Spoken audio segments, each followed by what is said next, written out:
सुनीता केजरीवाल होंगी दिल्ली की नई सीएम। आज बड़ा सवाल, चौंकाने वाला सवाल लेकर के हम आपके सामने हैं। इसमें सूचना भी है, इसमें रहस्य भी है और इसमें भावी राजनीति भी है। इस सवाल में बहुत कुछ छिपा है, लेकिन ये सवाल क्यों पैदा हो रहा है? सबसे पहले नमस्कार। मैं हूं प्रेम कुमार। प्रणाम इंडिया में आपका बहुत बहुत स्वागत है। और हमारे साथ जुड़ चुकी हैं मीनू जैन जी, देश की जानी मानी सामाजिक कार्यकर्ता और राजनीतिक विश्लेषक। सबसे बड़ी खबर, अभी की बड़ी खबर है कि नरेंद्र मोदी के जन्मदिन पर अरविंद केजरीवाल अपना मुख्यमंत्री पद छोड़ने जा रहे हैं। उन्होंने 2 दिन बाद मुख्यमंत्री पद छोड़ने का ऐलान किया है। 2 दिन बाद मुख्यमंत्री का पद छोड़ देंगे अरविंद केजरीवाल। लेकिन खास बात यह है कि 2 दिन बाद यानी 17 सितंबर को नरेंद्र मोदी 75वां जन्मदिन मनाएंगे। आप इसको दूसरे तरीके से भी देख सकते हैं कि इसको किस रूप में लिया जाए। क्या ये संयोग है कि मोदी के जन्मदिन पर अरविंद केजरीवाल ने मुख्यमंत्री पद छोड़ने का ऐलान किया है? इसमें कोई राजनीतिक बात छिपी है? इस पर भी हम चर्चा करेंगे। लेकिन इसके जो खबरें हैं उसको हम समझते चलते हैं कि जनता की अदालत में जाएंगे अरविंद केजरीवाल। अरविंद केजरीवाल ने कहा है कि वो जनता की अदालत में जाएंगे और जब तक जनता उनको दोबारा मुख्यमंत्री के लायक नहीं समझती, दोबारा चुन नहीं लेती, वो मुख्यमंत्री पद पर नहीं बैठेंगे। ये ऐलान उन्होंने किया है। इसके अलावा उन्होंने ये भी कहा है कि मनीष सिसोदिया भी कोई पद नहीं संभालेंगे। मुख्यमंत्री का नाम तो नहीं लिया, लेकिन जाहिर है कि मुख्यमंत्री नहीं होंगे। डिप्टी सीएम थे, डिप्टी सीएम भी नहीं होंगे। तो मनीष सिसोदिया इस कंटेस्ट में बाहर है कि वो मुख्यमंत्री हो सकते हैं और उनको स्वयं अरविंद केजरीवाल ने ही बाहर किया है, क्योंकि दोनों ही सेम कैटेगरी से, सेम परिस्थितियों से गुजर रहे हैं। दोनों जेल से बेल पर रिहा हुए हैं और अब ये चाहते हैं कि जनता की अदालत में न्याय हो। विधायक दल की बैठक में तय होगा अगले सीएम का नाम, अगले मुख्यमंत्री का नाम विधायक दल की बैठक में तय होगा। ये बात भी अरविंद केजरीवाल ने कही है। अब विधायक दल की बैठक में कौन नाम तय होगा, इसको लेकर अभी से कयास लगाए जा रहे हैं। लेकिन कयास तो ऐसे होते हैं, लेकिन राजनीति में बहुत सारी चीजें पहले से तय कर ली जाती हैं। और उस हिसाब से देखिए, चर्चा तो इस बात की है कि आतिशी समेत कई नेता सीएम पद की होड़ में हैं। लेकिन चर्चा जिस बात की है, जिस बात की संभावनाएं जता रही है, वो है कि विधायक अपने मन से सुनीता केजरीवाल का नाम आगे कर सकते हैं और उन पर मुहर लगा सकते हैं। कोई ये नहीं कहेगा कि अरविंद केजरीवाल ने सुनीता केजरीवाल को मुख्यमंत्री बनाया। आप जानते हैं कि जब अरविंद केजरीवाल जेल गए, उसके बाद से सुनीता केजरीवाल ने आकर के पार्टी की कमान संभाली थी और एक अनुभव भी, राजनीतिक अनुभव भी उन्होंने उस दौरान लिया था। इंडिया गठबंधन की रैली में, बैठक में भी सुनीता केजरीवाल दिखी थी। हरियाणा में भी वो चुनाव प्रचार करती नजर आई थी। इसके अलावा जब कभी भी महाराष्ट्र और गुजरात और तमाम जगहों पर जाना हुआ था, सुनीता केजरीवाल गई हैं। और सुनीता केजरीवाल को लंबे समय से अरविंद केजरीवाल के साथ रहकर राजनीति को नजदीक से समझने का अवसर भी मिला। लेकिन सबसे बड़ा सवाल यही है कि ये इतना बड़ा राजनीतिक फैसला क्यों और कैसे ले लिया गया है। देखिए मीनू जी, मैं ईमानदारी की बात कहूं तो आज सवेरे से मुझे इंट्यूशन हो रहा था। जो बातें अरविंद केजरीवाल जी बोल रहे थे, मेरे मन में सुबह से घुमड़ रहा था कि मैं भी अगर क्या अरविंद केजरीवाल कर सकते हैं। तो मेरे मन में ये घुमड़ रहा था कि अरविंद केजरीवाल ने इस्तीफा नहीं दिया मुख्यमंत्री पद से जब सबने इस्तीफा लेना चाहा, और अरविंद केजरीवाल ने वो जज्बा दिखलाया कि सत्ता से लड़ाई लड़ी जा सकती है।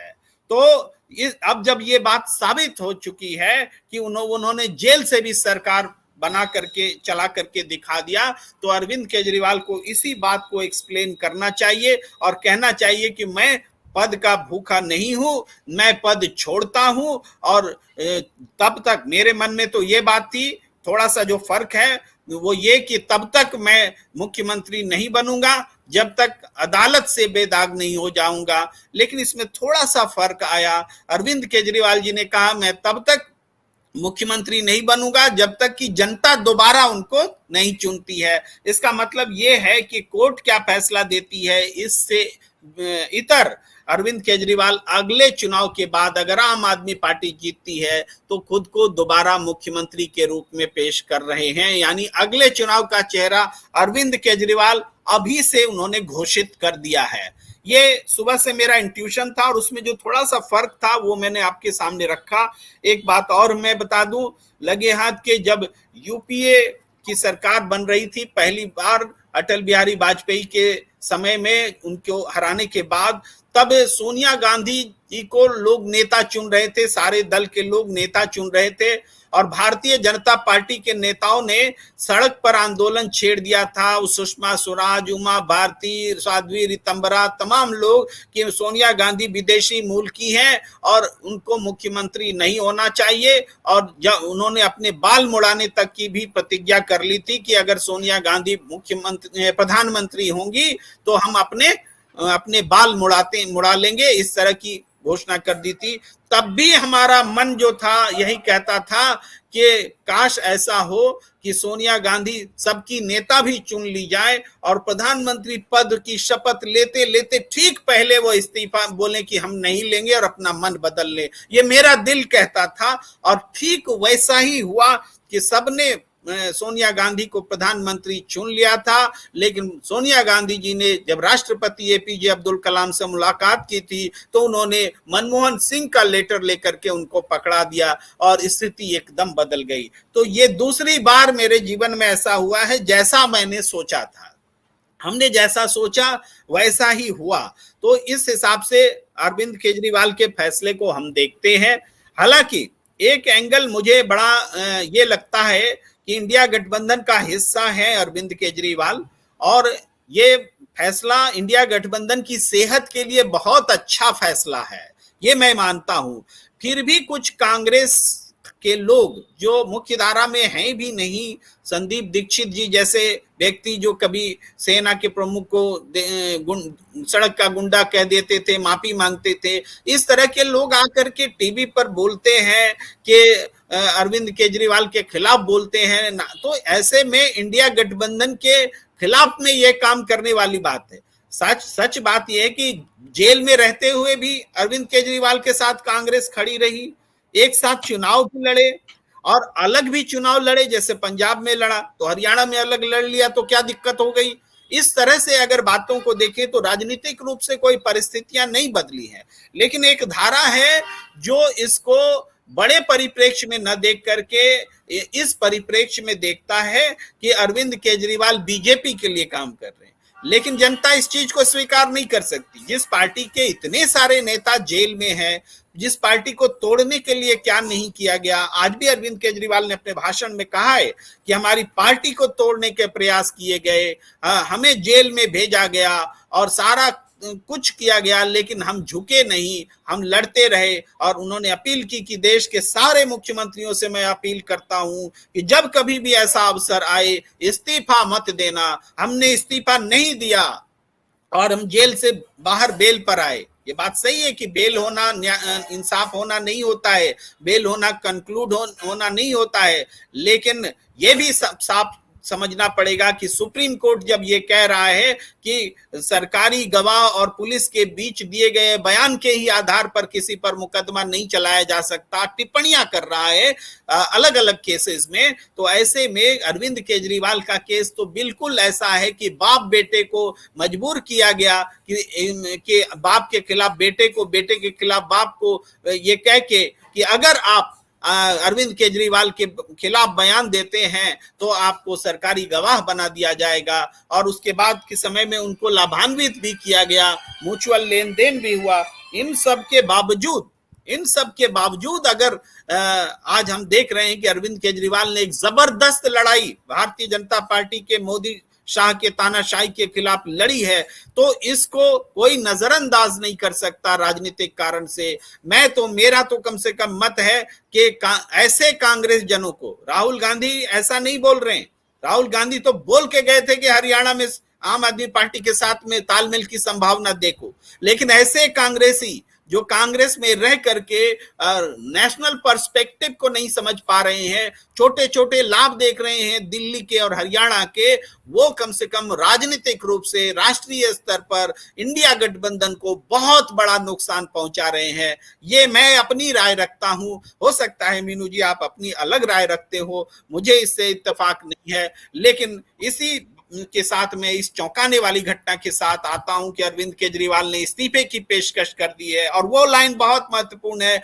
कि अरविंद केजरीवाल ने नरेंद्र मोदी के जन्मदिन पर इस्तीफे की पेशकश की है। और ये तीसरी जो बात हम कह रहे हैं कि सुनीता केजरीवाल हो सकती है मुख्यमंत्री, इन बातों की बारी बारी से थोड़ी सी समीक्षा हमारे दर्शकों के सामने कीजिए। जी जी, देखिए सबसे पहले तो ये खबर मेरे लिए भी चौंकाने वाली थी। जब ये आपका फोन आया तो मुझे अचानक ये लगा क्या हुआ।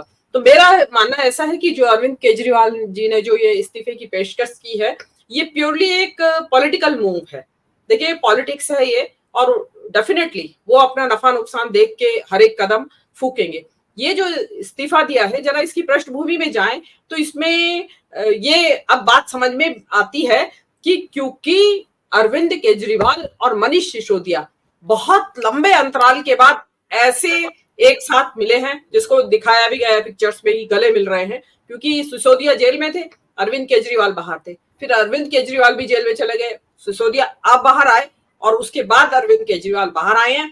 तो बहुत सुचिंतित, बहुत डिटेल डिस्कशन उन दोनों का हुआ है, क्योंकि देखिए अरविंद केजरीवाल के बाद सिसोदिया जो है वो एक तरीके से सबसे ज्यादा विश्वास पात्र माने जाते हैं केजरीवाल के, और उनकी पुरानी वो भी है, दोस्ती है, मित्रता है, और सारे ही जितने इंपॉर्टेंट विभाग थे वो सब सिसोदिया के पास थे, और सिसोदिया जो है उनके विश्वास पात्र भी हैं। लेकिन मेरा ये ऐसा मानना है कि आप जो कह रहे हैं सुनीता केजरीवाल बनेंगी मुख्यमंत्री, मेरा मानना ऐसा है कि मुख्यमंत्री कोई बनेगा ही नहीं, क्योंकि इस वक्त बीजेपी और मोदी खासकर जिस कमजोर पिच के ऊपर खड़े हुए हैं, जो कमजोर स्थिति इस टाइम भाजपा फेस कर रही है, मोदी का मैजिक जो है बुरी तरह उतरता जा रहा है। और कल की जो कुरुक्षेत्र की रैली हुई है, मोदी जी की चुनावी रैली, उसमें जो नजारा वहां दिखाई दिया, उससे दिखाई दे रहा है कि मोदी तो जिसको कहते हैं ना, सरकती जाए है रुख से नकाब आहिस्ता आहिस्ता, वो गाना उनके ऊपर पूरी तरह चरितार्थ हो रहा है। वो बहुत तेजी से गिर रही है उनके चेहरे से की जो चमक है, और उसमें अब जो जानने समझने में आ रहा है कि जिन दो राज्यों के चुनाव सिर पे हैं, उसमें मोदी जी की पार्टी जो है और वो हारने वाली है। मतलब मोदी का चेहरा अब उनको पार्टी में वोट दिखाने के नाकाबिल है। इस वक्त बहुत कमजोर स्थिति है। और आज आपने देखा होगा गडकरी की ने भी जो फुलझड़ी छोड़ी है अभी, एक उन्होंने एक तरीके का धमाका कर दिया है कि मुझे ऑफर था प्रधानमंत्री पद के लिए 2024 में। तो वो भी एक बताता है कि अंदरूनी कलह चरम के ऊपर है बीजेपी की। तो केजरीवाल ने क्योंकि केजरीवाल डेफिनेटली बहुत चतुर राजनीतिज्ञ हैं, बहुत गहरा, मतलब राजनीतिक समझ उनकी, उसके ऊपर दो सवाल या निशान उठाया ही नहीं जा सकता, बहुत जबरदस्त राजनीतिक समझ है। उन्होंने ये निश्चय कर लिया है कि ये सही समय है कि दिल्ली असेंबली के जो चुनाव अगले साल प्रस्ताव होते, फरवरी में है शायद इनका चुनाव का समय, या मार्च में आता है, तो वो उसको प्रीपोन कराएंगे। मेरे हिसाब से आप जो कह रहे हैं कि 17 तारीख को मोदी जी के जन्मदिन पर वो ये तोहफा देंगे, वो ये कहेंगे कि मेरा पूरा मंत्रिमंडल इस्तीफा दे रहा है और मैं राज्य जो लेफ्टिनेंट गवर्नर है उनसे ये विधानसभा भंग करने की सिफारिश करता हूं।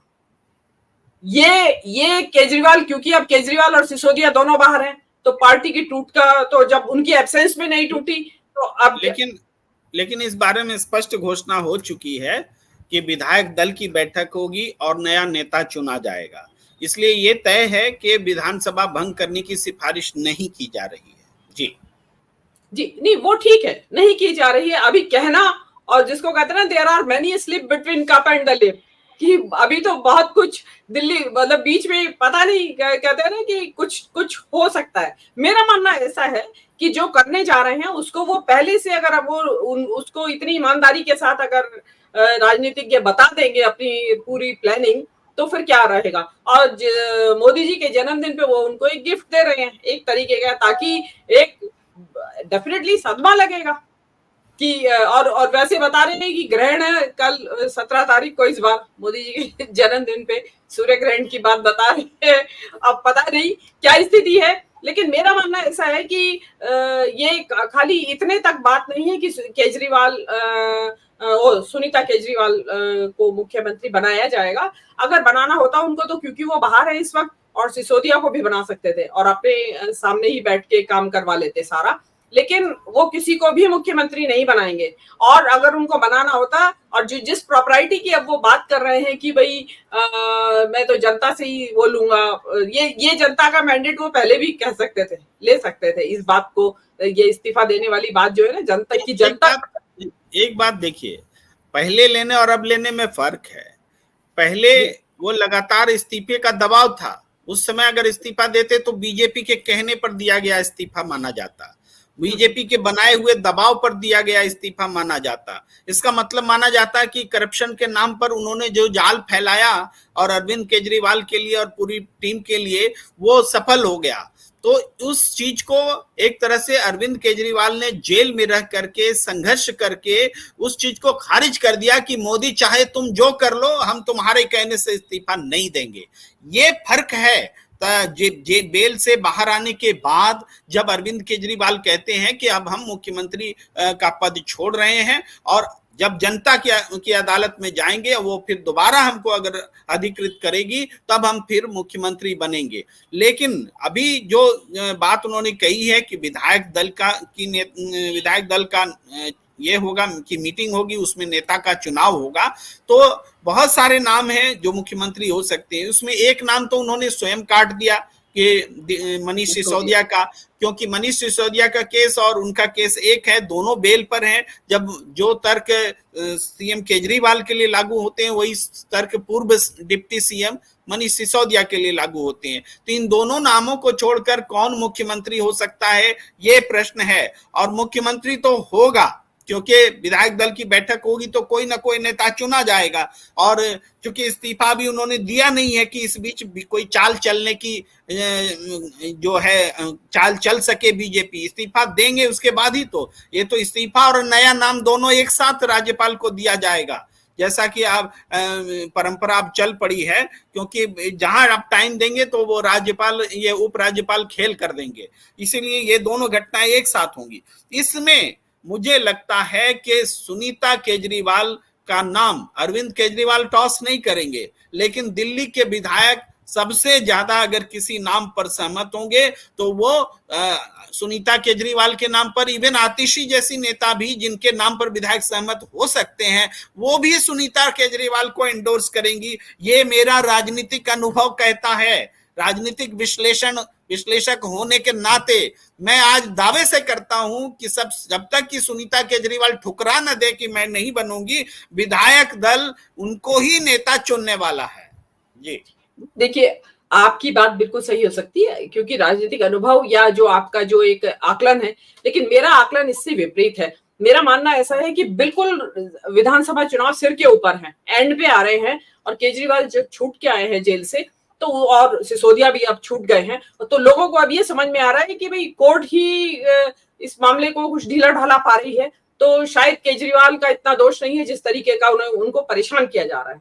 तो और जो मोदी जिस प्रकार की पिच के ऊपर है, कमजोर विकेट के ऊपर मोदी जी इस वक्त खड़े हुए हैं, तो मेरे ख्याल से जब केजरीवाल ने मार्च में जब उनकी गिरफ्तारी हुई, उन्होंने तब जबकि स्ट्रॉन्ग पॉसिबिलिटी जताई जा रही थी कि सुनीता केजरीवाल को बनेगी मुख्यमंत्री, तो उन्होंने तब सुनीता केजरीवाल को मुख्यमंत्री नहीं बनाया। और अब जबकि जो उनका टफेस्ट पीरियड था पार्टी के लिए भी और एक इंडिविजुअल के तौर पे, एक पॉलिटिशियन के तौर पे, जो सबसे मुश्किल समय था केजरीवाल के राजनीतिक करियर का, वो अब निकल चुका है। तो केजरीवाल ऐसे समय में ये अपने ऊपर ये आरोप नहीं चस्पा करवाना चाहेंगे कि लो भैया भी परिवारवादी निकला। तो वो परिवार को बिल्कुल, सुनीता केजरीवाल डिफेक्टो बनी रहे, जो कि उन्होंने किया भी होगा शायद इस दौरान से। तो मेरे ख्याल से आतिशी भले ही हो सकती है कि एक उसमें, क्योंकि केजरीवाल बाहर हैं तो वो पूरी वॉच रखेंगे, तो सिसोदिया के बजाय आतिशी हो सकती है। मेरा मानना ऐसा है, क्योंकि चुनावों के मद्देनजर वो बिल्कुल नहीं चाहेंगे कि उनके ऊपर ये परिवारवाद का ये लेवल चिपका चस्पा हो। दूसरी बात, एक इसमें जो सबसे बड़ा योगदान केजरीवाल का इस देश की राजनीति में रहेगा, जो ये ईडी और सीबीआई आईटी की राजनीति है, उस ईडी के बाद द्वारा गिरफ्तारी के बावजूद जो उन्होंने इस्तीफा नहीं दिया और वो चीज उन्होंने वो कैरी करते रहे, जबरदस्त क्रिटिसिज्म होता रहा, कैसे होगा, क्या होगा, ये क्या तरीका है, केजरीवाल को देना चाहिए इस्तीफा, लेकिन उन्होंने नहीं दिया और आज वो बैठे हुए हैं, मतलब डिसीजन लेने के लिए बैठे हैं और सरकार भी बैठी है। इसमें सबसे बड़ा योगदान उनकी पार्टी के विधायकों का भी है जो बिके नहीं। अदरवाइज ये माना जा रहा था कि क्योंकि केजरीवाल की गिरफ्तारी की ही इसीलिए गई थी कि ये पार्टी छिन्न भिन्न हो जाए, कि 4 इधर चले जाए, 5 उधर चले जाए, 25 उधर चले जाए और पार्टी टूट जाए, खत्म हो जाए, लेकिन वैसा हुआ नहीं। तो वो अगर नहीं हुआ तो केजरीवाल के लिए इससे ज्यादा आश्वस्त करने वाली बात कुछ नहीं है। वो मेरे ख्याल से तो परिवारवाद का लेबल इस स्टेज पे आके बिल्कुल नहीं चिपक पाएंगे, जबकि वो जीतने की तरफ बढ़ रहे हैं, लगातार जीत की तरफ बढ़ रहे हैं। मेरा मानना ऐसा है। मैं आपके जो आकलन है उससे बिल्कुल सर्वथा विपरीत हूं। देखते हैं किसका आकलन सही निकलता है।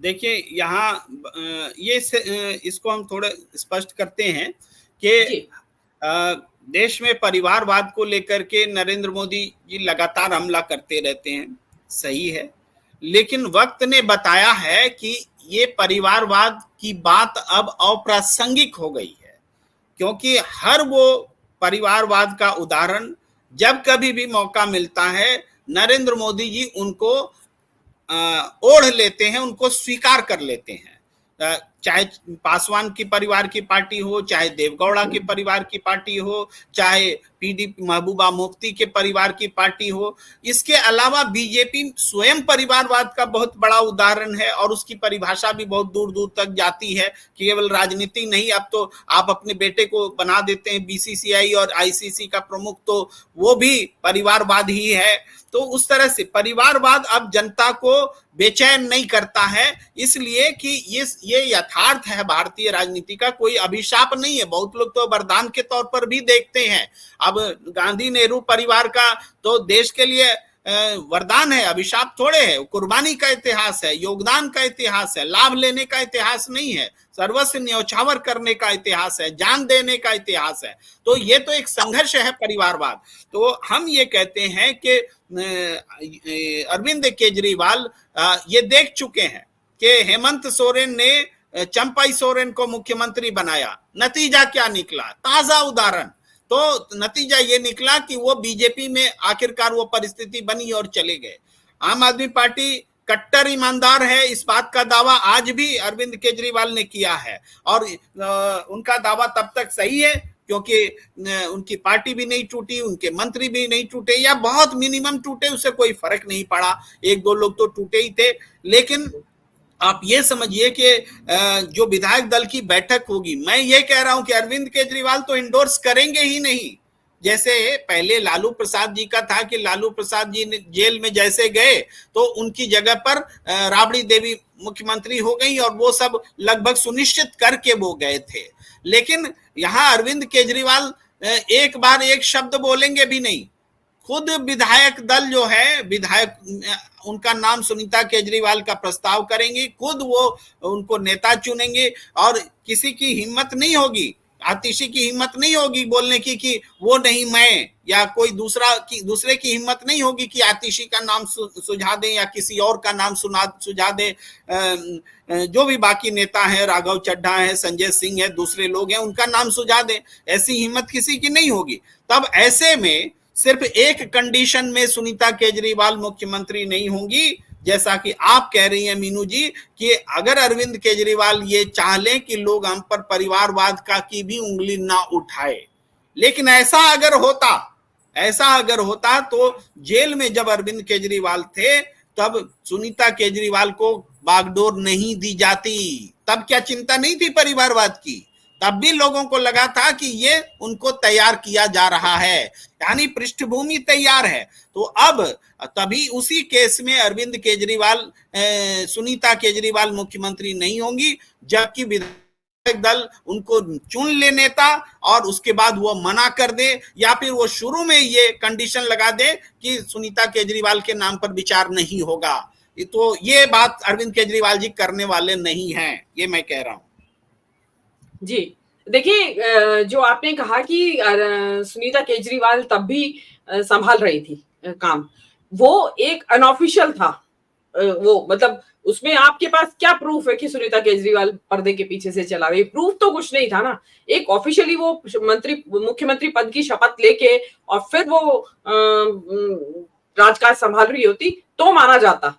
अब तो आपके पास या मेरे पास कोई प्रूफ नहीं है कि सुनीता केजरीवाल चला रही थी पर्दे के पीछे से, लेकिन चला रही थी। अब दूसरी बात ये कि आपने जैसे चंपई सोरेन वाला उदाहरण दिया, वो चंपई सोरेन वाला जो उदाहरण जो है कि आपने ये कहा कि भी केजरीवाल अपनी पत्नी को इसलिए सौंपेंगे क्योंकि उनके सामने चंपई सोरेन का उदाहरण है। लेकिन चंपई सोरेन, आप ध्यान रखिए, चंपई सोरेन हेमंत सोरेन की अनुपस्थिति में मुख्यमंत्री बने थे। उनके ऊपर नजर रखने वाले कोई नहीं थे। जो एक नेता के तौर पे जो नजर होती हेमंत सोरेन की, वो नजर उनके ऊपर नहीं रखी गई। और जैसा बताया भी जाता है कि चंपई सोरेन के बेटे ने बहुत कुछ ऐसा किया उस 3 महीने के दौरान जिससे कि चंपई सोरेन मुसीबत में आए। कुछ ऐसे आरोप लगाए गए हैं उसमें अनियमितताओं के और बहुत सारी चीजें हैं जो मैं यहाँ खुले मंच पे नहीं कह सकती हूँ। तो उनकी वजह से चंपई सोरेन मुसीबत में फंसे और उनके प्रूफ इकट्ठा कर लिए लीडरशिप ने, सेंट्रल लीडरशिप ने, और उसके बाद चंपई सोरेन को बताया गया कि भाई या तो इधर चला जाए या फिर जेल जाने की तैयारी कर। तो उन्होंने भाजपा में जाना ज्यादा उचित समझा। लेकिन यहाँ पे स्थिति दूसरी है, क्योंकि ये जो अब जो बनाएंगे वो मैं तो मान नहीं रही हूँ कि किसी को बनाएंगे, वो डिसोल्यूशन की सिफारिश करेंगे।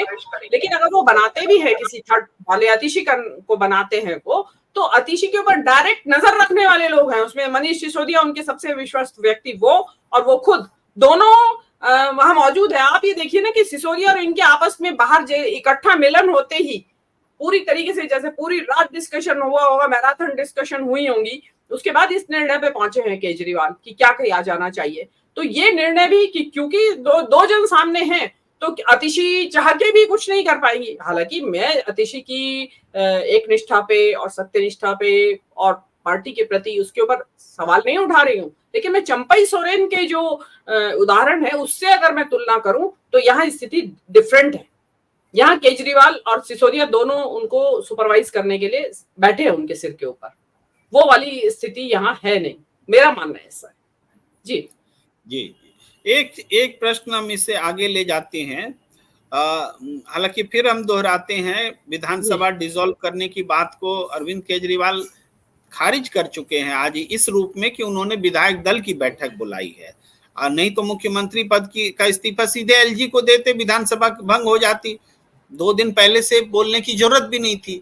तो उन्होंने विधायक दल की बैठक रखी है, नया नेता की बात रखी है, इसलिए विधानसभा डिसॉल्व करने की बात रह नहीं गई है। ये मैं कहते हुए आगे कहता हूं कि नरेंद्र मोदी जी के जन्मदिन पर इस्तीफा देने का क्या मतलब है, इसको थोड़ा सा बताइए।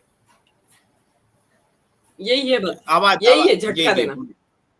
जी जी मतलब यही है इस्तीफा देने का झटका देना उनको।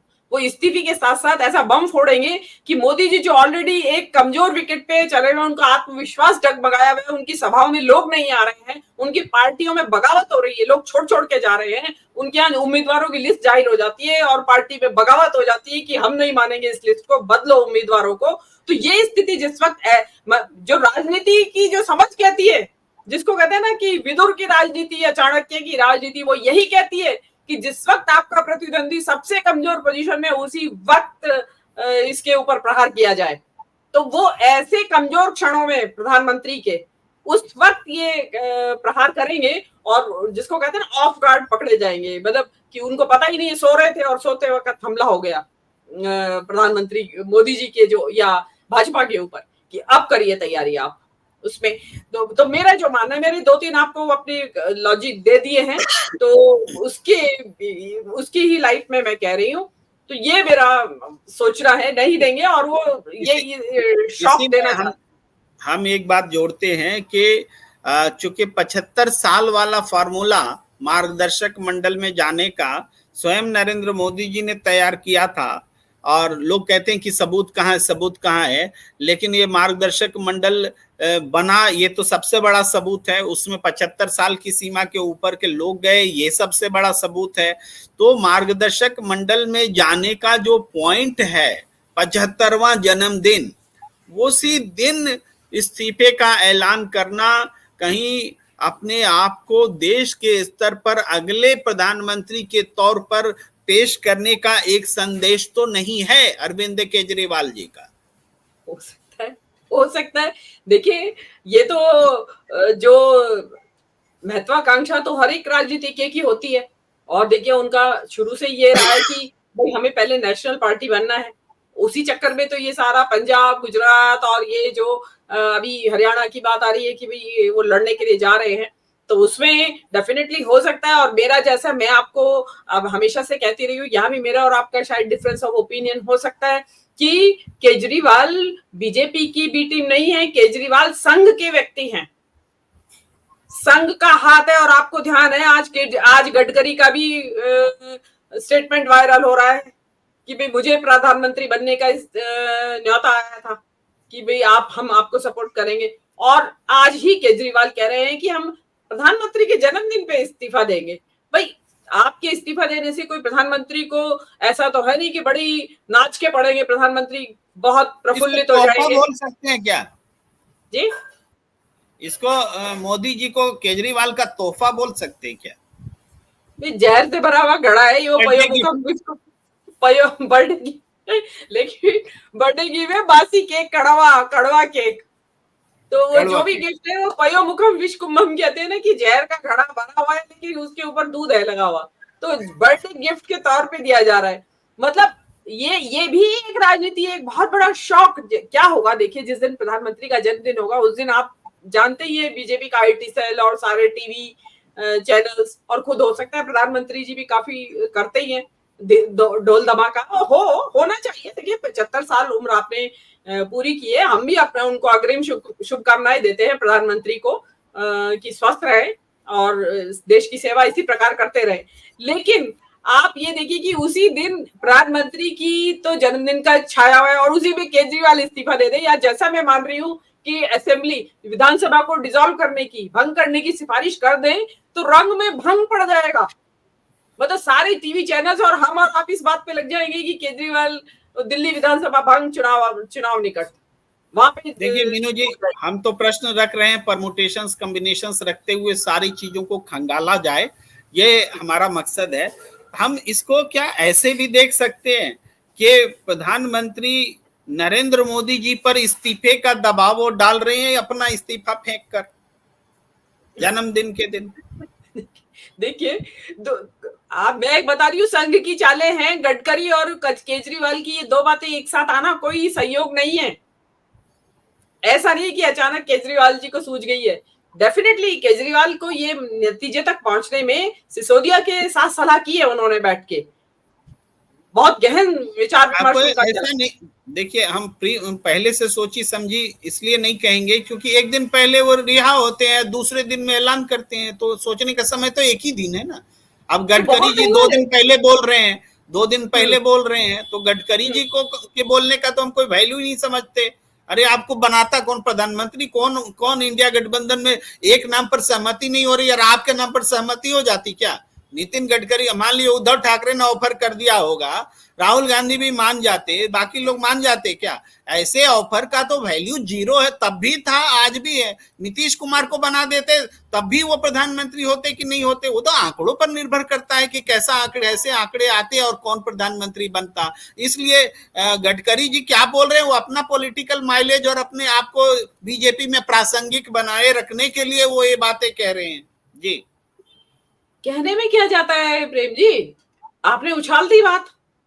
आप हलवाई की कढ़ाई में दूध रखा हुआ है और किसी ने कह दिया इसमें छिपकली गिर गई थी, अभी भी मेरे सामने निकाल के फेंकी है। आप बोलते रहिए, कड़ा कितनी सफाई देता रहे हलवाई, कोई पिएगा क्या उस दूध को? जो गडकरी है उन्होंने यही करा है, उछाल दी बात। लगाते रहिए आप कयास, कौन आएगा सामने। और गडकरी के आपको नाम बताएंगे कौन नेता ने कहा था और कौन नेता है जो आप सामने आएगा। लेकिन एक हवा में फैल गई ये बात कि प्रधानमंत्री को, और आज तो जो ये जो राइट विंग के जो मतलब दक्षिण पंथ के जो डिजिटल चैनल्स हैं वो बुरी तरह गालियां दे रहे हैं केजरीवाल गडकरी को कि होते कौन है गडकरी ने, तो ये भ्रष्टाचार करा है। मतलब वो खुद अपनी ही पार्टी के एक मंत्री को जो दिन रात मोदी जी के गुणगान पे लगे रहते हैं उनको नागवार, उनके दुश्मन हो गए गडकरी इस टाइम। जैसी ट्रोलिंग वो राहुल गांधी की भी नहीं करते होंगे, ऐसी ट्रोलिंग उनके चैनल्स पे केजरीवाल गडकरी की हो रही है। तो क्या इसका मतलब अंदर जो सफल है गडकरी, सफल हुए पत्थर फेंकने में उनके यहाँ। जिस तरीके से राहुल गांधी संघ पर हमला करते हैं वो ऐसा हमला तो देश में कम्युनिस्ट ही किया करते थे, कोई और नहीं करता था। और कांग्रेस में भी आरएसएस के लोग रहे हैं शुरू से, पीवी नरसिम्हा राव तो उदाहरण है, आरएसएस के रहे। लेकिन आज वाली जो कांग्रेस है जिसमें राहुल गांधी और मल्लिकार्जुन खड़गे हैं, तो ये लोग संघ को प्रश्रय देने के लिए तैयार नहीं, विचारधारा की लड़ाई लड़ रहे हैं। ऐसे में नितिन गडकरी को कांग्रेस स्वीकार कर लेगी या लेती, ये मानना भी कोई माने आसान काम नहीं है कि हम मान ले कि नितिन गडकरी को ये प्रधानमंत्री स्वीकार कर लेते। एक बात तो ये है। दूसरा मैं आता हूं लक्ष्मी नारायण जी की एक प्रतिक्रिया लेकर के, कि वो कह रहे हैं कि अरविंद केजरीवाल किसी दलित को सीएम बना सकते हैं क्योंकि छोटा सा कार्यकाल बचा हुआ है। देखिए, आपका एक कैलकुलेशन है, हो सकता है सही हो, लेकिन इस पर मेरा अनुमान यह है कि नीतीश कुमार ने एक दलित को सीएम बना करके देखा था, क्या हुआ। आज देश वो देश देख रहा है कि नीतीश कुमार को कितनी दिक्कत हुई जीतन राम मांझी को मुख्यमंत्री बनाने का। एक गैर दलित व्यक्ति, जबकि वो पिछड़ा वर्ग से आते हैं नीतीश कुमार, और आपको अरविंद केजरीवाल जी भी गैर दलित हैं। एक गैर दलित के लिए किसी दलित को सीएम बनाना, ये एक तरह से राजनीतिक रूप से अपने पैर पर कुल्हाड़ी मारने के समान होता है। तब तो आप उसको फिर हटा नहीं पाएंगे अगले चुनाव के लिए भी। इसीलिए ये हमारा विश्लेषण, हमारा जो है आकलन, वो ये नहीं कहता कि किसी दलित को वो सीएम अपनी जगह पर बनाएंगे, क्योंकि ये अलग किस्म का खतरा है उससे। जी देखिए, वो तो मुझे नहीं लगता कि दलित को बनाएंगे वो सीएम, और इसके लिए तैयारी हो रही है। देखिए, लक्ष्मी नारायण जी का भी अपना आकलन है, आप भी अपना आकलन दे रहे हैं, मैं भी अपना आकलन दे रही हूँ। तो सबकी अपनी अपनी अपनी अलग अलग सोच है कि भाई अरविंद केजरीवाल इस्तीफा देने की पेशकश कर रहे हैं तो क्यों कर रहे हैं। और यही होता है राजनीति का जो आकलन होता है, विश्लेषण होता है, यही कहलाता है कि मुंडे मुंडे मतिर भिन्ना, हर किसी की अपनी अपनी सोच है। तो कौन कहाँ से ऑपरेट कर रहा है, क्या उसके दिमाग में चल रही है सोच। तो मेरे ख्याल से दलित को तो सवाल ही नहीं है, मेरे हिसाब से तो कोई भी मुख्यमंत्री का सवाल नहीं है। उसके साथ जो आपने बताया कि भाई विधानसभा के जो विधायक दल है उसकी बैठक बुलाई है उन्होंने, तो केजरीवाल जो है ये जैसे होता है ना कि बताना चाहते हैं कि भाई मैं अपने सारे जो विधायक हैं उनकी सलाह मशवरा लेके और तब ये काम कर रहा हूं।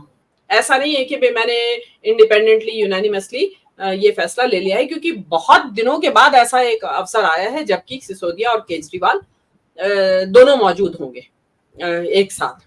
तो एक जिसको कहते हैं ना कि एक माहौल होगा, और जो टॉप लीडरशिप है पार्टी की वो भी वहां बैठी होगी।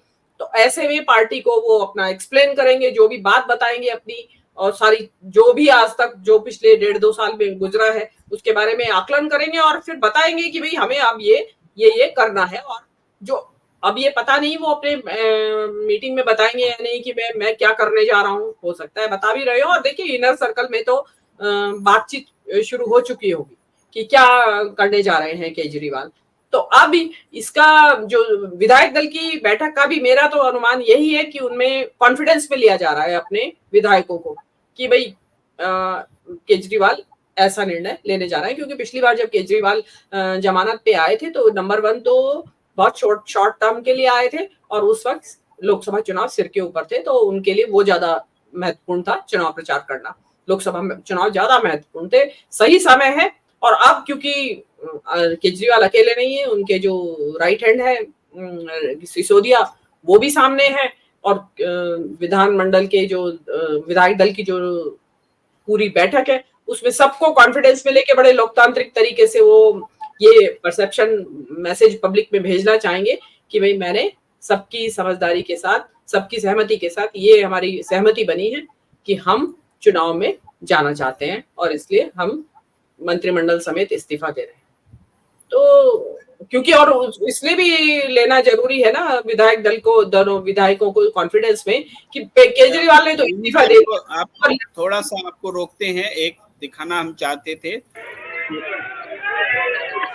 और मैं तब तक सीएम की कुर्सी पे नहीं बैठूंगा जब तक जनता अपना फैसला ना सुना दे।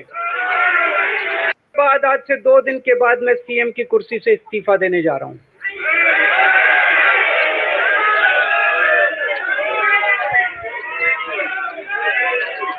और मैं तब तक सीएम की कुर्सी पे नहीं बैठूंगा जब तक जनता अपना फैसला ना सुना दे।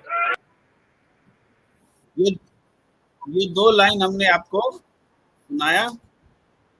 ये 2 लाइन बहुत महत्वपूर्ण है कि 2 दिन बाद इस्तीफा देने जा रहा हूं और तब तक मैं मुख्यमंत्री की कुर्सी पर नहीं बैठूंगा जब तक कि जनता अपना फैसला न दे दे। ये जो बात हम कर चुके थे आपके बीच में, लेकिन एक बाइट के फॉर्म में हमने सुनाया। देखिए, मोहम्मद आलम जी लिख रहे हैं, sir the high rise political drama of BJP RSS and Modi has come to an end with the emergence of Rahul Gandhi as public figure and mouth of the poor, Dalit, SC, ST and minorities. It has huge impact.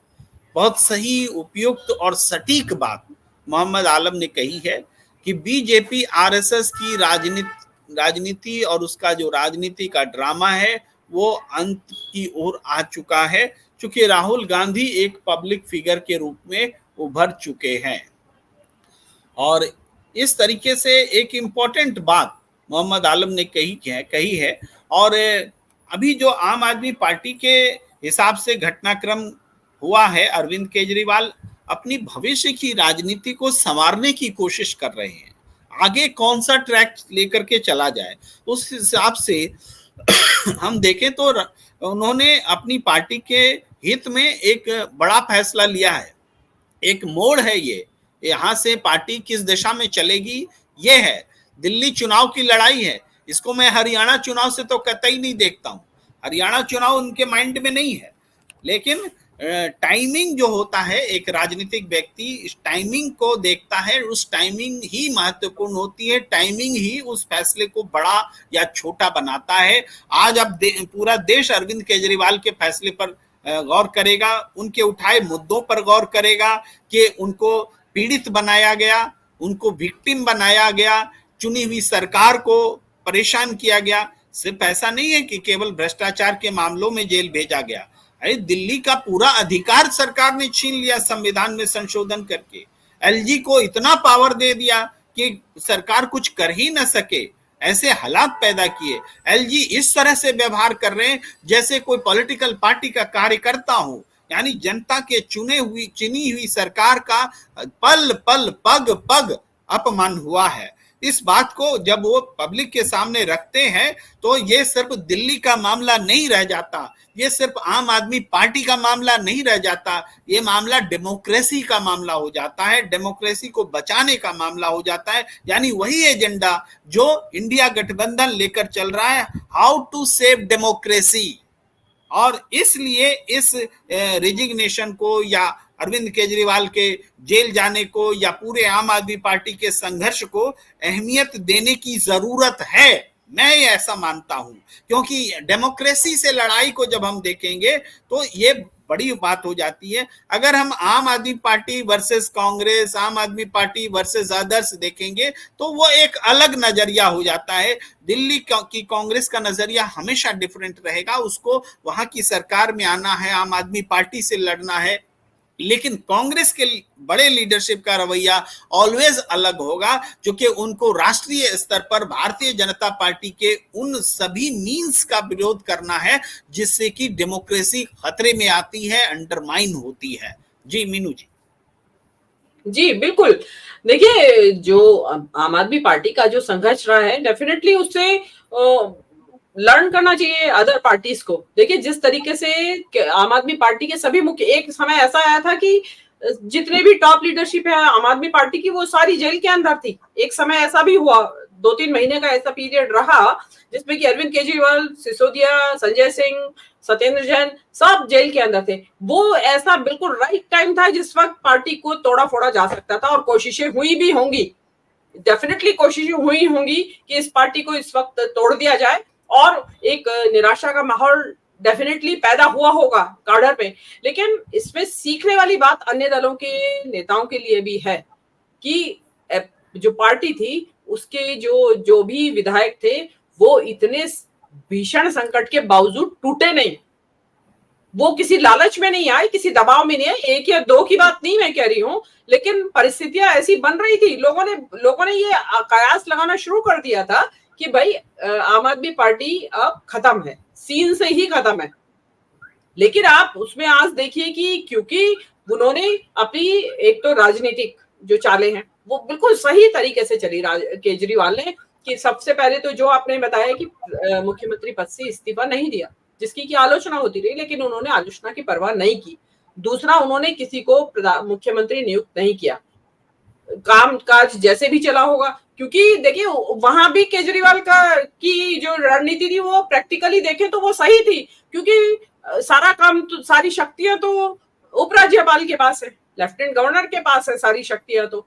तो जितनी शक्तियां मुख्यमंत्री के पास थी उस पर काम करने के लिए उनकी नीचे के लोग थे, सेकंड लाइन जो लीडरशिप है वो थी, और वो क्योंकि केजरीवाल थी हर जेल में ही थे, तो मिलना जुलना होता रहता होगा, बातचीत होती रहती होगी, तो उनसे वहां से जो इंस्ट्रक्शंस आते रहते होंगे, तो वो चीज बनी रही।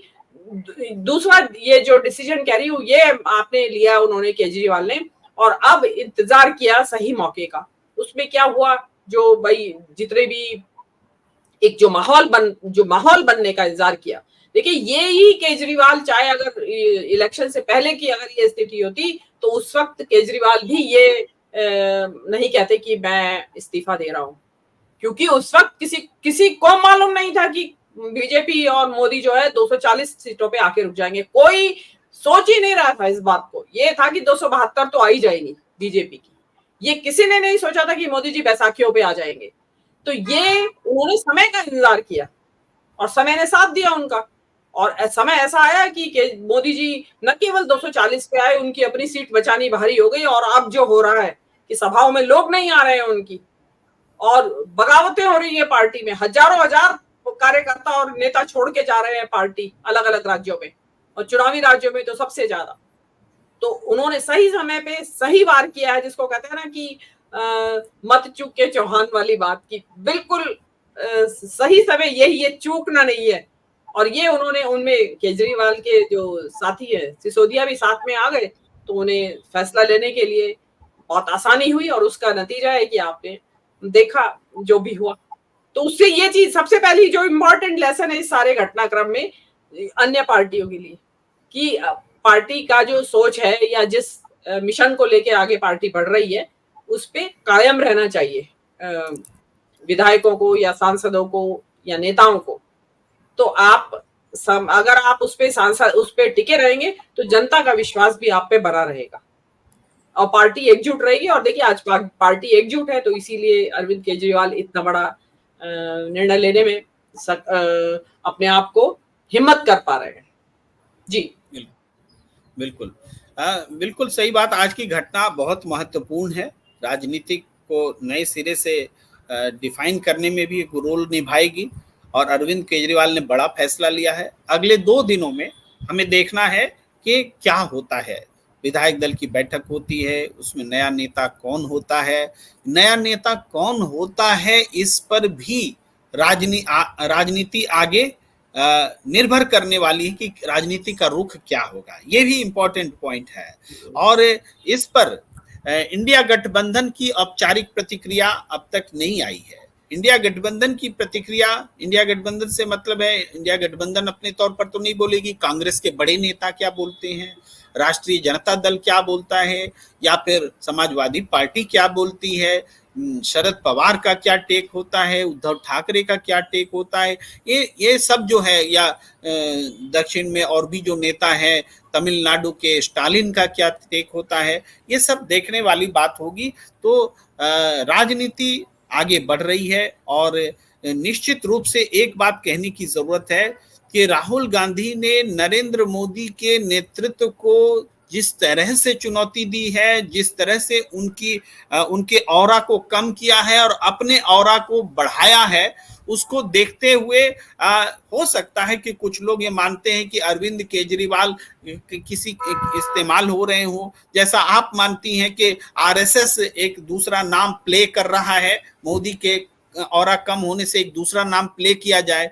तो अब यहाँ पर एक बात बोलने की जरूरत बनती है कि जब राहुल गांधी ने मोदी मैजिक को नेस्तनाबूद कर दिया, तो कोई दूसरा या तीसरा व्यक्ति आके उस लेवल पर अब जब तक आएगा तब तक राहुल गांधी का ऑरा इतना बड़ा हो चुका होगा कि उनको इंतजार करना पड़ेगा राहुल गांधी से टक्कर लेने के लिए, उनके इमेज से टक्कर लेने के लिए। मोदी का इमेज रिप्लेस कर सकता है कोई दूसरा चेहरा, राहुल गांधी का इमेज अब कोई रिप्लेस नहीं कर सकता। ये मैं कंक्लूड करता हूं आज की बात को लेकर के। और मैं एक चीज कहना चाहूंगी कि देखिए, आपकी बात बिल्कुल सही है, लेकिन आप तो आरएसएस के जो इतिहास है उनसे वाकिफ हैं बहुत अच्छी तरीके से। उनके अंदर क्या है, वो बहुत धीरज है, बहुत आराम से बैठे रहते हैं कि समय आएगा, समय आएगा। आप ये देखिए ना, 100 साल पुराना संगठन है कि हिंदू राष्ट्र बनाएंगे। अल्टीमेटली मोदी के रूप में एक ऐसा व्यक्ति आया जिसने 70% तो हिंदू राष्ट्र बना ही दिया है। खाली घोषणा करनी बाकी है कि भाई संविधान में संशोधन करें या नया संविधान लिखा जाए, बस ये बाकी है। बाकी तो पूरा उनका एजेंडा चल ही रहा है। तो उसमें डेफिनेटली देखिए, जो ये परिस्थितियां आज बनी है उसमें ऑफ कोर्स राहुल गांधी ने निडर रहो, डरो मत, और ये सारे जो उन्होंने आरएसएस की विचारधारा को हेड ऑन लिया लगातार। एक अकेला नेता है इस देश का जो कि डिगा नहीं, और आज ये नौबत आ गई कि आज हत्या की धमकियां दी जा रही हैं उस व्यक्ति को। उसको ये कि ये किसी तरीके से भी, चाहे राजनीतिक तौर पे या शारीरिक तौर पे, इस देश के राजनीतिक परिदृश्य से हटा दिया जाए, इसकी घिनौनी कोशिशें हो रही हैं। तो इसका मतलब राहुल गांधी बहुत बड़ा खतरा। और डेफिनेटली देश का जो नैरेटिव है, या मोदी जो 240 पे आए हैं, इसमें नो डाउट, अनडाउटेडली और सिंगल हैंडेडली राहुल गांधी ने बगैर डरे, देखिए जान का डर सबको लगता है, यही जो गडकरी है, ये पहले क्यों नहीं बोले? इन्होंने जब तेल देखो, तेल की धार देखो, इनको जब दिखाई दिया कि भाई ये तो बहुत पार्टी में भी बगावत हो रही है और 2 स्टेट और हारने वाले हैं, सभाओं में लोग नहीं आ रहे हैं, तब उनको लगा कि अब बोलने में कोई हर्ज नहीं है। देखिए, पिक्चर खत्म होने के बाद उसके बारे में कमेंट्री करना बड़ा आसान है। दरअसल वो बीजेपी के एक इंटरनल पॉलिटिक्स है, ऐसा बोल करके वो कम से कम बीजेपी के भीतर में एक लीडरशिप खड़ा है मोदी के समांतर, ये बार बार वो संदेश देने की कोशिश करते हैं कि मोदी नहीं तो कौन, नितिन गडकरी। ये संदेश देने के लिए भी इस तरह की बातें वो करते हैं। एक सवाल का जवाब मैं देना चाहता हूं, नंदलाल यादव जी ने उठाया है कि प्रेम सर, आप केजरीवाल के निर्णय को अच्छा मानते हैं, केजरीवाल की शुरुआती आलोचनाओं को आप कहां जगह दे सकते हैं?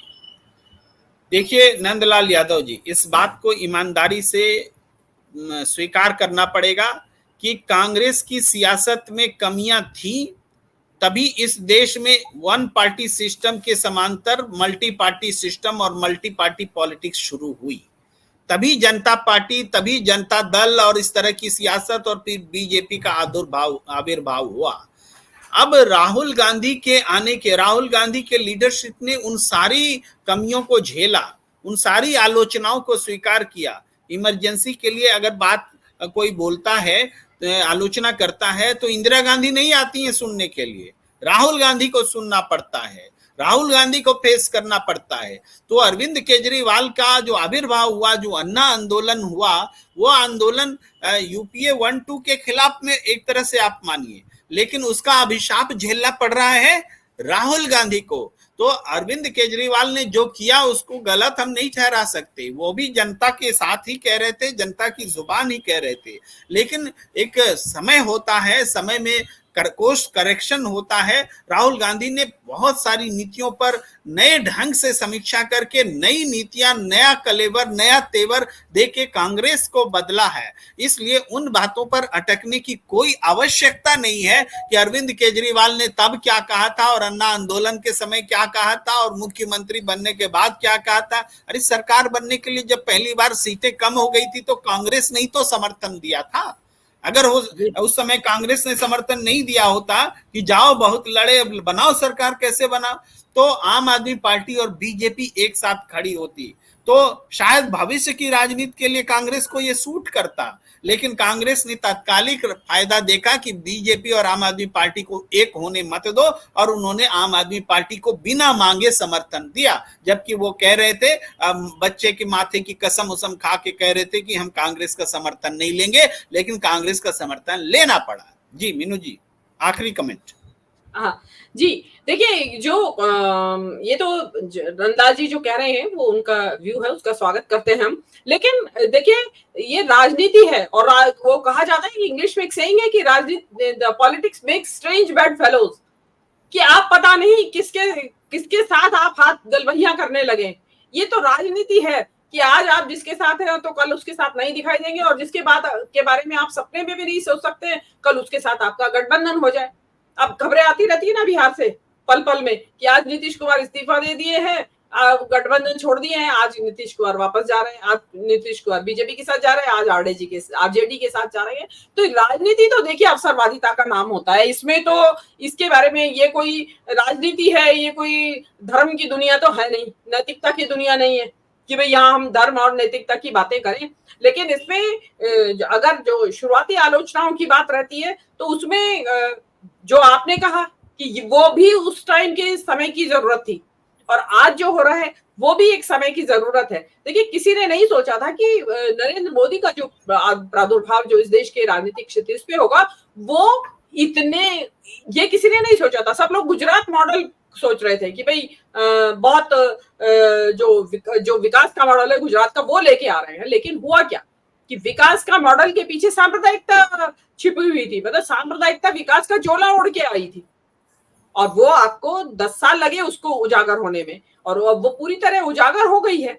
और आज जो है देखिए इसमें डेफिनेटली जो राहुल गांधी जो है कांग्रेस के कठिनतम समय में उसको लीड कर रहे हैं। सबसे बड़ी पुरानी पार्टी, सबसे ग्रैंड ओल्ड पार्टी कहा जाता है, लेकिन सबसे मुश्किल समय से गुजर रही है कांग्रेस, उसमें कांग्रेस का रिवाइवल करना। देखिए चलती गाड़ी को ड्राइव करना तो बहुत आसान है, लेकिन जब इंजन फेल हो गया हो गाड़ी का और उस वक्त गाड़ी को आगे खींच के ले जाना, वो सबसे मुश्किल काम है। वहां ड्राइवर की कुशलता सामने आती है। तो इस डेफिनेटली राहुल गांधी जो उन्होंने जो हरियाणा के चुनाव थे उसमें भी उन्होंने ऐसा नहीं था, अपनी जो समावेशी उसका जो सोच है उसका परिचय दिया उन्होंने, और आम आदमी पार्टी को ऑफर भी किया, सीट उन्होंने ऑफर की। वो बात अलग है कि उसके बाद क्या अंदर ये हुआ होगा, क्यों ऐसा चेंज हुआ, या आम आदमी पार्टी नहीं मानी और वो पूरा 90 सीटों पे लड़ रहे हैं अब चुनाव, वो एक अलग चीज है। एक देखिए राजनीति है, और राजनीति के में आप कोई, जिसको कहते हैं ना, सगा नहीं होता किसी का भी, कि कुछ भी जिस सीढ़ी से चढ़ के आए हैं उसी सीढ़ी को लोग तोड़ देते हैं, ऊपर चढ़ जाते हैं, या आज जिसको जानी दुश्मन बता रहे हैं उसके साथ कल सरकार बना लेते हैं। और जैसे कहा जा रहा है कि बड़े बीजेपी ने भी कश्मीर में बड़े इंडिपेंडेंट खड़े कर दिए हैं वैली में, जबकि वो कहते हैं कि आपके यहाँ जो कश्मीरी जो अलगाववाद की बातें करते हैं वो देश के दुश्मन है। तो पीडीपी के साथ सरकार बना देते हैं, जिनको वो अलगाववादी कहते रहे कि ये तो अलगाववादी पार्टी है, उनके साथ उन्होंने सरकार बनाई, 1.5-2 साल चलाई भी, 2-2.5 साल। तो ऐसा कुछ नहीं है। ये तो राजनीति इसीलिए कहा जाता है कि राजनीति एक मतलब नैतिकताएं जो होती है उसका कोई रोल नहीं होता। तो ज्यादा नैतिक बनेंगे आप तो उसमें फिर आप मात ही खाते हैं, उसमें जो उसको फायदा ही लिया जाता है। और अल्टीमेटली ऐसे नेता चमकते जरूर हैं क्षितिज के ऊपर, लेकिन बाद में फिर धूमिल हो जाते हैं। और अल्टीमेटली राजनीति की जो कोठड़ी है काजल की, उसमें सबको अपने हाथ काले करने ही पड़ते हैं, तब जाके आप ऊपर चढ़ते हैं। और ये तो आलोचनाएं तो लगी रहती है कि भाई उसने ये कर दिया था, तुमने ये कर दिया था, उसने कर दिया, ये राजनीति भी चलता रहता है, ये तो सब चीजें चलती रहेंगी। अब हम देखता है कि प्रधानमंत्री जी के हैप्पी बर्थडे में कितना रंग में भंग करते हैं केजरीवाल, ये देखने वाली बात होगी। एक इम्पोर्टेंट बात दर्शकों को बताना चाहता हूँ, हालांकि वाइंड अप करने का समय हो गया था, लेकिन थोड़ा सा एक्सटेंड करता हूँ, और वो ये कि एक बाइट अरविंद केजरीवाल की सुनाना बहुत जरूरी लगती है। मैं थोड़ा उसको आपको शेयर करके सुना रहा हूँ। रुक जाइए, जरा सा वेट करना पड़ेगा, जरा सा वेट हमारे साथ बने रहिए, ज़्यादा समय नहीं लूँगा, लेकिन ये बाइट सुनाना बहुत ज़रूरी है। और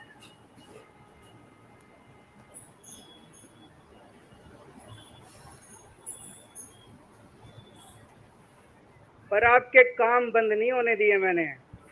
ये कंडीशन हमारे लिए कोई वो नहीं रखती, कोई हमारे लिए अड़चन पैदा नहीं करती ये कंडीशन। इन कंडीशन को भी देख लेंगे, लेकिन मेरे लिए जो मायने रखता है वो है मैंने अपनी जिंदगी में ईमानदारी कमाई है। अगर आपको लगता है केजरीवाल ईमानदार है, जम के वोट दे देना मेरे पक्ष में, चुनाव के बाद सीएम की कुर्सी पे जाके बैठूंगा।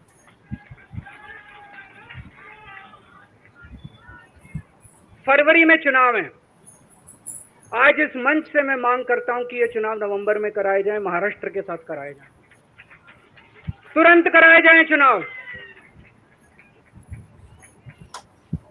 और जब तक आपका फैसला नहीं आएगा तब तक मैं जिम्मेदारी नहीं संभालूंगा। और मैं जब तक चुनाव नहीं होते, मैंने जैसे बताया 2 दिन के बाद मैं अपना इस्तीफा दूंगा। जब तक चुनाव नहीं होते तब तक मेरी जगह आम आदमी पार्टी से कोई और मुख्यमंत्री बनेगा। अगले 2-3 दिन के अंदर विधायक दल की मीटिंग होगी और विधायक दल की मीटिंग में अगले मुख्यमंत्री के नाम का तय किया जाएगा। जी। तो ये बहुत महत्वपूर्ण घोषणा थी कि नवंबर में चुनाव कराए जाएं, ये खुलकर मांग कर रहे हैं। महाराष्ट्र के साथ कराए जाएं, ये खुलकर मांग कर रहे हैं। लेकिन इसमें टेक्निकल बात यही है कि अगर ये विधानसभा भंग कर दे तब तो इनकी बात हो ही जाएगी सही, लेकिन अरविंद केजरीवाल विधानसभा भंग नहीं करना चाहते, अपने मुख्यमंत्री के रहते हुए चुनाव कराना चाहते हैं। ये रणनीति भी साफ दिख रही है। तो लेकिन ये मांग करके पब्लिक के सामने वो खुला चैलेंज भी दे रहे हैं कि आप चुनाव करा दीजिए नवंबर में महाराष्ट्र चुनाव के साथ। तो इस पर एक आखिरी टिप्पणी कर दीजिए, उसके बाद मैं वाइंड अप करूंगा। जी बिल्कुल। देखिए, नवंबर में अगर वो डिमांड कर रहे हैं तो उसके लिए समय बिल्कुल नहीं बचा है। तो इससे बिल्कुल साफ साफ दिखाई दे रहा है कि केजरीवाल जो विधायक दल की बैठक बुला रहे हैं उसमें पूरी बात अपनी रणनीति आगे की राजनीति की और जो क्या करने जा रहे हैं वो आपके सामने आ जाएगा। और वो जन्मदिन का इसीलिए है रंग में भंग डालना, जो होता है ना कि पार्टी ऊपर वो वाली बात है कि वो जो पार्टी चल रही है उसमें वो खलल पैदा करना चाहते हैं। और देखिए, नवंबर के चुनाव के लिए डेफिनेटली इस्तीफा अभी देना पड़ेगा और वो देंगे, क्योंकि वो देखिए केजरीवाल भी कम इवेंट बाज नहीं है मोदी जी से। वो जो असल में जो राजनीतिज्ञ के जो लक्षण होने चाहिए वो उनके अंदर है, केजरीवाल के अंदर। वो समझते हैं राजनीतिक चाल क्या होती है, किस वक्त चलनी चाहिए और कैसे चलनी चाहिए। तो ये उनका जिसको मास्टर स्ट्रोक की बात हो रही है ना, वो ये मास्टर स्ट्रोक ही खेलेंगे वो चुनाव, क्योंकि उन्होंने नवंबर की जो बात कह दी है या कि उसके विधानसभा के महाराष्ट्र के चुनावों के साथ किया जाए, तो उनकी कैलकुलेशन यही है। प्रेम जी, मैंने शुरू में ही यही कहा था कि वो इस वक्त उनके लिए बहुत सही, उनको मोदी बहुत कमजोर विकेट पे दिखाई दे रहे हैं। फरवरी तक तो किसने देखा, पता नहीं क्या मौसम बदले, क्या मौसम आ जाए फरवरी तक, तो मौसम बदल जाए। मुख्यमंत्री अरविंद केजरीवाल ने यह भी संदेश दिया है कि इस्तीफा नहीं दे करके हमने देश के बाकी मुख्यमंत्रियों को जेल जाने से बचाया है।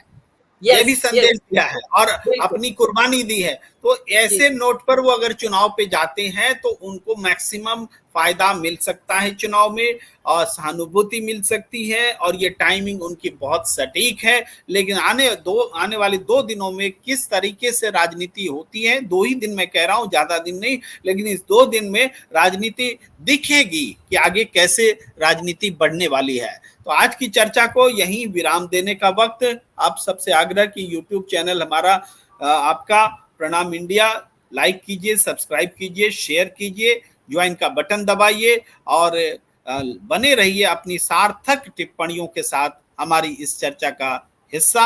हमें दीजिए इजाजत। मीनू जी की तरफ से, हमारी तरफ से आप तमाम दर्शकों का बहुत बहुत आभार, धन्यवाद।